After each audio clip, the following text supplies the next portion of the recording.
YOLO Composing Gloves here, and today we are going to be diving into a project file, an exercise. So we've sort of gone through a lot of like theory. Let's just use a little bit of it right now. So we talked about this whole different modes of thought about oscillators. So I've created for you, by the way, when you open up your project file, this should pop up as well as the little info box. But on the master channel, there's a notebook plugin.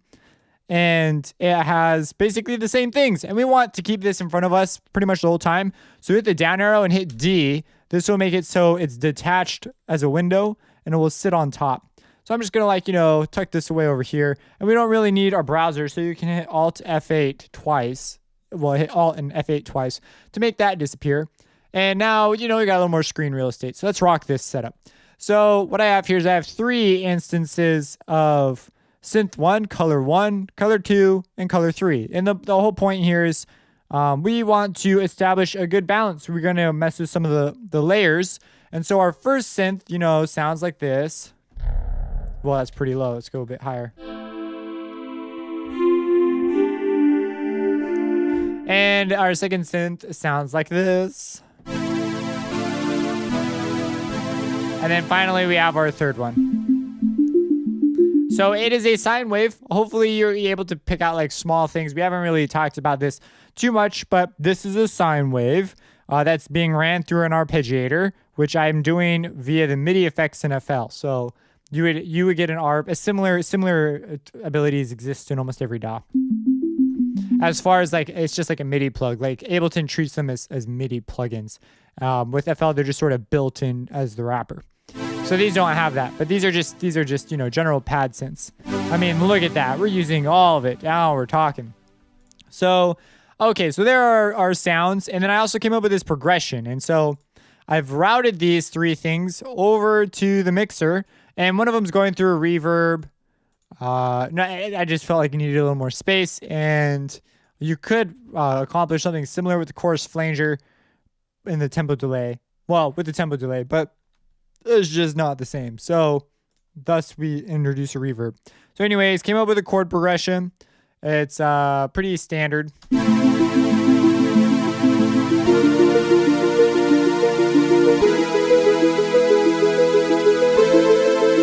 And your job was to find a sweet mix. So you were using the mixer faders here. However, you have in FL, there's a number of places you could do this. You could do it here. You could do it here. You could do it basically here. I mean, there's a lot of spots you could affect the volume in various ways. So what we want to do is we want to create a sweet mix, right? We want to meld our sounds together. We create our 3 sounds. And right now we're going to not worry too much about that. We just, we're looking at what are the components? What are the bigger things we're working with? And then we'll zone in down on these smaller things. So we say, okay, this is what we have going on. So let's just play Synth1 for now. That's what we have.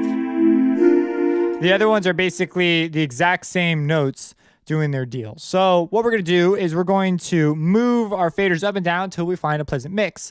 So I'm going to, let's just solo them and pick a sound that we think sounds the best by itself.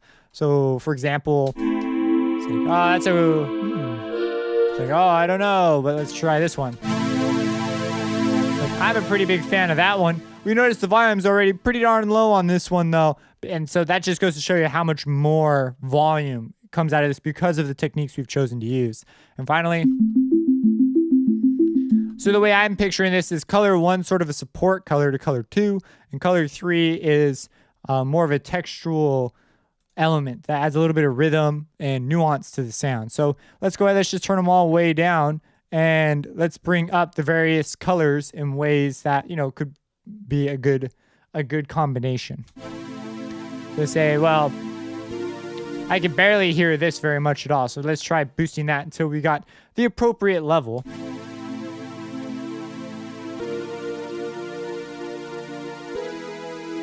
And I can hear that pretty clearly, and it seems to complement rather nicely what's going on with color 2.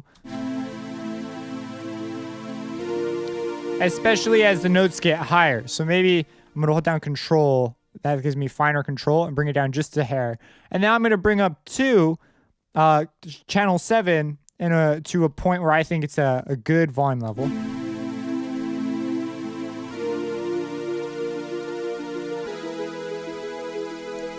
And I like that. Now it's outrageously soft right now, which is a good thing because now as we increase in volume, we've got a good blend. So now let's go ahead. And what we're going to do is I'm going to bust them. So I'm going to select my channels. I only want these though.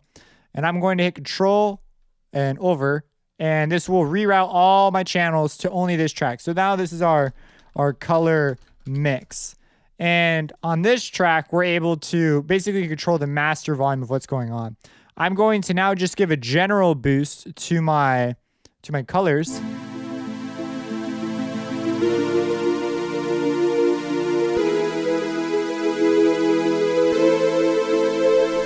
And now, okay, so perception of pitch changes as things get louder. So as I bring it up, I realize this is I hear loud, so let's bring that down.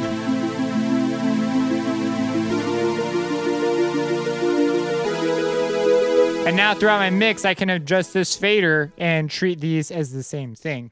So now let's try some automation. So I'm going to automate the faders. I actually prefer to automate the volume knobs here so my fader can act just as a general volume. I could set it and I don't need to worry about moving around. But we're going to automate the faders. I think we could do some cool things with the colors. So I'm going to right click and hit A to automate. And with these two, I'm actually kind of happy with as just a static mode of thought, a mode 1 of thought. So what we're going to do now is I think it'd be cool to have this thing sort of sweep in on chords that are important. So I have this like small climax here. So I might have a small build right here and then bring it back down somewhat like this.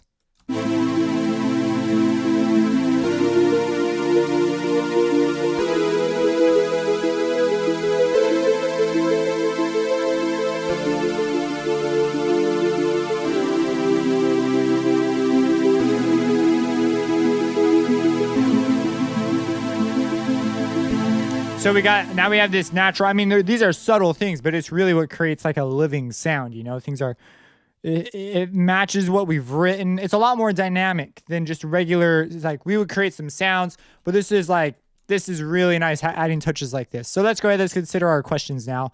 I think we've got a pretty interesting thing. We may also consider, this is a little more fancy, but let's say that like, hey, let's add a filter on here.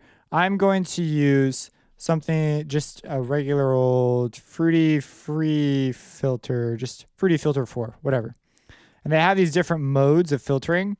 So now the filter, you know, turns harmonics on and off in a very specific way. It's like a really special volume knob. And so I'm going to go with this. And what do we have here? Low pass. Let's see.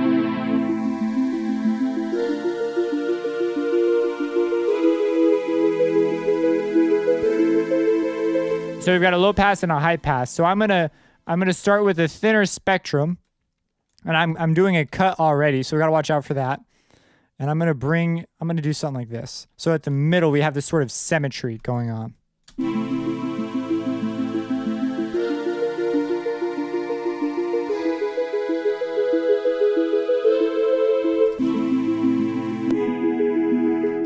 It should be going the other way. So ideally now our high pass is opening, so we'll hear the full spectrum. Now we haven't talked about filters, but if you know what a filter is and stuff, this is stuff you could consider. I generally make these moves after I've made these sort of musical moves.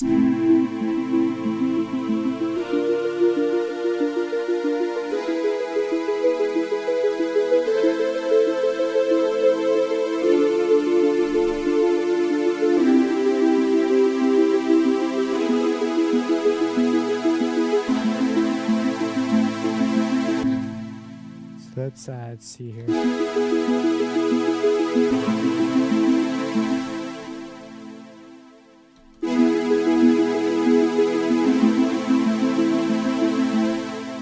I'm going to move the cutoff value of our filter as well. Only at the end, though. Let's see, do I want to go up or down? Just put me one of those. There we go, something like that, right? So there's just some examples of things you could try. We've taken what was very sort of a static move and made it a lot more interesting of an experience And these are the things that make a track, sort of have that extra little polish and shine and be interesting. A lot of new producers, they'll toss down some chords and write a couple of sounds and then they're done. When in reality, if you take the time to do these extra steps, that's what makes it really come to life. So, all right, now let's see here. If this was a set of sounds we intended to use, how much room should we give it in our track? So this is just sort of a, are we going to have a lead sound on top of this? Is this going to be the main element? Should it be something that's really loud? And then we would adjust our little balance we've set up here. And then it says, would it be a main element or serve as a bed of sounds? So this probably be like a bed of sounds or something that creates an atmosphere or introduction for a sound to come in. So we probably wouldn't want it to be terribly loud so that we have plenty of room to mess with our lead sound that we would add on top. And then how would you balance these three sounds as one sound in a mix while still having a moving layer? So very clearly we have moving layers, but we've created a sub-mix channel that gives us control over the sound of these three as one sound. So we've got a layered sound, and then we've also got sort of a mode 2 of thought, a change, and now we're considering it as just a sound by itself. So if we put plugins on here, we're going to be affecting this as if it were one entire sound. So you see there's some applications here, like ways of thinking about things. Now, how would you dynamically change these sounds in 3 ways so that a musical idea is brought forth? So, and I give an example here. Now, we've already actually done this a little bit. We have changed how the arpeggiation sine wave comes in and out. And this creates a sense of motion. We've given more power to our chord progression. So there's one way. The other way is we've changed how we reveal the spectrum to the listener. And this gives clues on where the phrase as a whole is headed. And then finally, we may consider doing just another variation with the faders. We may consider adding another filter of some kind. This isn't to say we want to do all 3. I think actually we have enough at this point. But we could change it and get rid of these things and add something else. Maybe add a delay onto something or change the sound itself just a little bit over time using internal automation within Synth1. So there's other options we have. That's all I wanted you to consider. Also, I wanted to say this, but I didn't want to cut myself off earlier. The submix, that's generally why we use submix, is we consider the elements individually here, but then when we get to a thing where we bust our things together, we are saying, I am now considering these things as a whole. So it's whether people realize it or not, they're representing a shift in their thinking about the way they perceive the sound. So color mix is a totally different deal. And thinking of it like this is completely different than thinking of it like this. You hear it differently when you're looking at it like this. So yeah. All right. And so that's our number 2. And number 3, what are the areas of the spectrum each of these sounds should take up? In a mix, should we consider removing these areas for other sounds, such as the low end to make room for a kick? Or in my case, I just assumed you're going to have one. So for the kick. And so here we're listening, we say, well, if we were to put an EQ on our color mix just to see the spectrum, we might be looking and say, we see here we're eating up quite a bit of frequency here. And so we might be going, that's not going to leave very much room, perhaps. Maybe we're going to have masking occurring somewhere in here. And we'll talk about these things a little more finally later. But in this case, we don't really have that much going on down here. These sounds aren't really meant to be down here. So when we see frequencies down here, like there's like very faint lines here. Those generally probably aren't necessary. So we might give it a rather severe cut. And our sound is more or less unaffected, but we've cleared out all that extra little stuff. And that little stuff stacks up. As you run it through compressors and more bus processing, especially when you go into mastering, those things can pop up and really cause problems. Now, if you're doing like some sort of an orchestral track or something, you'll do that because there's sounds that are unwanted. But in this case, these sounds are actually part of our original sound. So in some cases, you don't want to remove it because maybe the style of music you are doing doesn't require all those steps. So at the end of the master, that's going to create a signature sound for that particular style of music. For us right now, we don't want that. Most of the time, you're not going to want it. Like, not usually. Especially if you're doing popular music in general, you'll usually clear out low end just when sounds don't really need it and it doesn't make that big of a difference. So we would do that here on our color mix, but we could consider doing moves like this on each individual sound. So for example, on our color 2, that's sort of our big pad sound, right? So we could toss an equalizer on this and give it a solo listen. Now we've got a filter going on.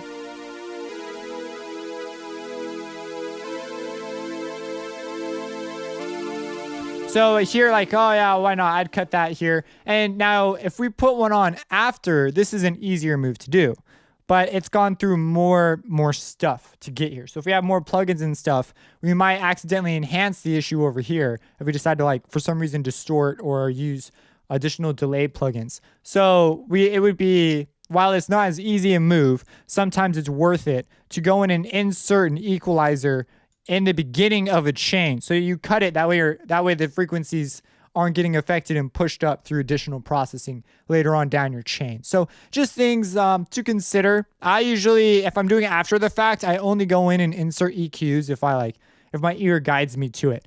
Sometimes, however, it will pop up over here, and then it's like playing the guess what channel has the problem game, because the issue is created here, but to fix the issue, you've got to go to the source material, and sometimes it can be pretty hard to figure out where the dang noise is coming from. So you may consider doing moves like this as sort of anticipating and just saving yourself a little bit of problems down the line. So it just is a issue to issue type deal. But anyways, that's all I was saying. Maybe we have a kick drum or something, so we might consider doing a gentle cut wherever our kick is. Sometimes I like notate it like, 227 hertz fundamental. I meant to say snare. Fundamental of snare right around there. So I'll put like a gentle cut here. You want to be careful. These are static cuts, so they'll affect some notes more than others, right? Because there's a particular note that goes here.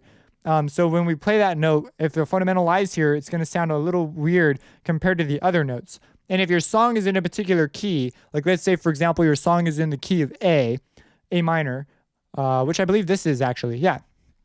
We are in A minor. So if we're in A minor, we don't want to be changing the fundamental of the A. We don't want to change the A or the E notes because E is the dominant of A. So those are going to be our two key notes. And if we're writing tonally or modally pretty much too. So if we're writing in these if you're writing normal music, like the music I think you're going to write, then we want to preserve these notes because they're really, really important notes in our song. So you may consider grabbing an EQ that shows you what note, because you notice this EQ doesn't. So what we can do is we can actually grab, like the MEQ is a free EQ, but I paid the little extra $25 or whatever so that I could resize it. And Isotope Stuff does this as well.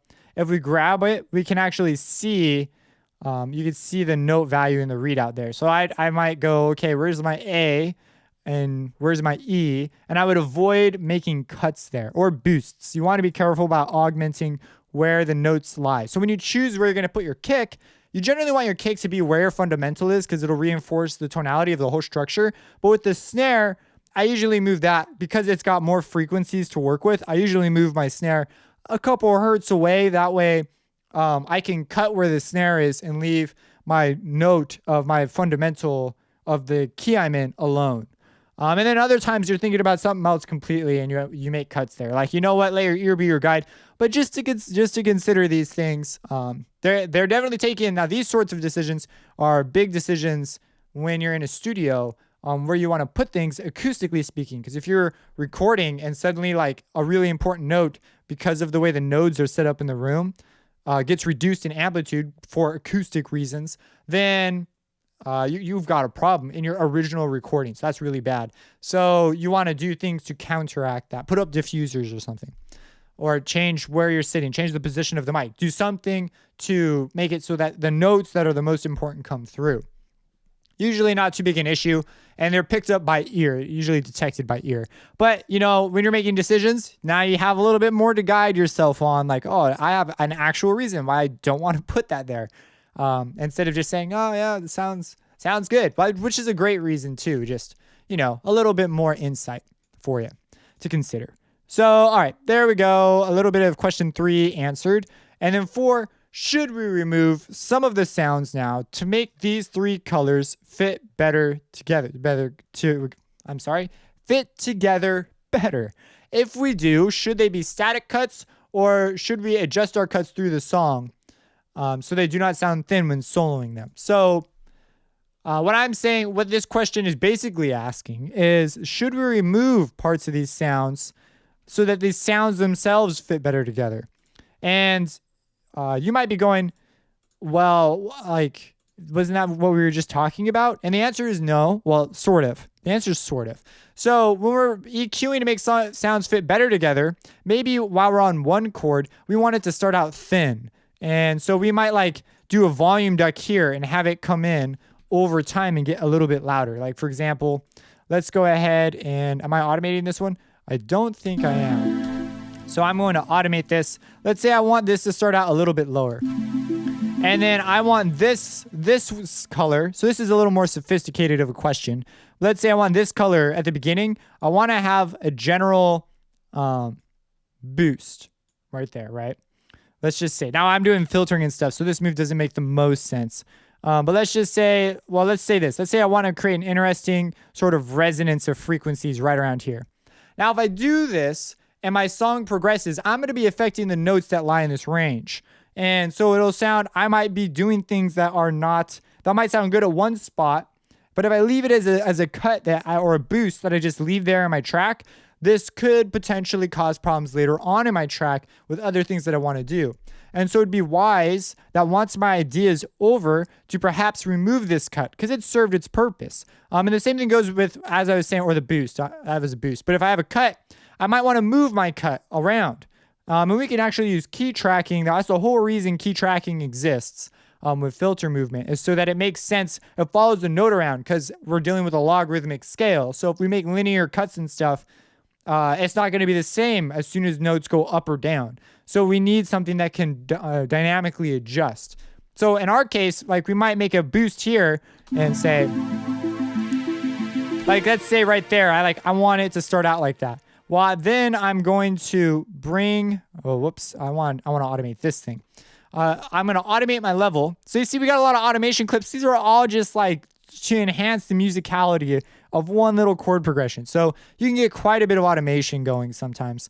But, okay, so I've got my boost here, and then I want to remove it slowly. I mean, not too fast, right around here, right? And bring it back down to relative normal level. So let's see.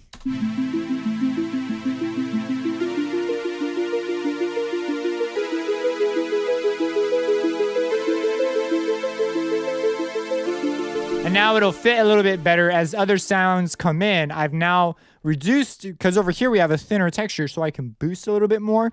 And then as I bring this down, I might even bring it down a little bit more. I'm making room for other sounds to shine through and come through. So these are high flux changes. You remember the 6 adjectives, 6 aspects of sound. We're dealing with flux here. So this is a flux related question.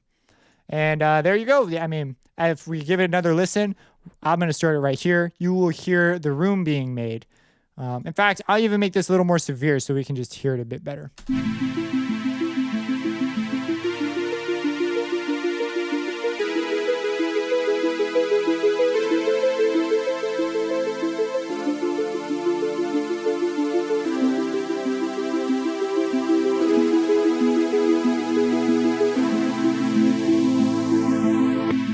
And you even get a sweet little, man, that's pretty dank. And that's caused by this right here. Our filter is moving around, making room for the phaser, because there's actually a phaser in one of these things, that comes through. We'll talk about like hearing phasers and stuff. I actually already have a video for it a little bit, but we're going to talk about a little bit different context here. So anyways, you get the idea. Now this move right here, this is one I'd adjust a little bit more, but hopefully you came up with something. Like, I'm not saying you came up with these ideas. If I was brand new at this would go a little bit over my head for me to come up with by myself. But now I like take all these things into consideration while I'm working. What are ways that I can take them and make the most of something. Instead of, a lot of people get in this habit, I used to be in it pretty heavily, where I was just like, I just need to throw more sounds in there. I need to add stuff. That was what I always was thinking I need to do, when in reality I wasn't doing enough with what I already had. So that's like the secret. I mean, there's a reason people love piano soundtracks, and it's just piano, a piano all by itself. I mean, you got to wonder, like, geez, what is the difference between these things? And so, yeah, anyways, there you go. Hopefully this was helpful, insightful, things you should consider, good exercise. Again, this will be in the description of this video. I'll have that. Also, I'll include a link to the download of this project file. Not this one, I just do the original one that I opened, that you can begin to mess with and do your own experiments. And if you want to see the text, I also include it here. And so on and so forth. Subscribe, support me on Patreon, and have a blessed day.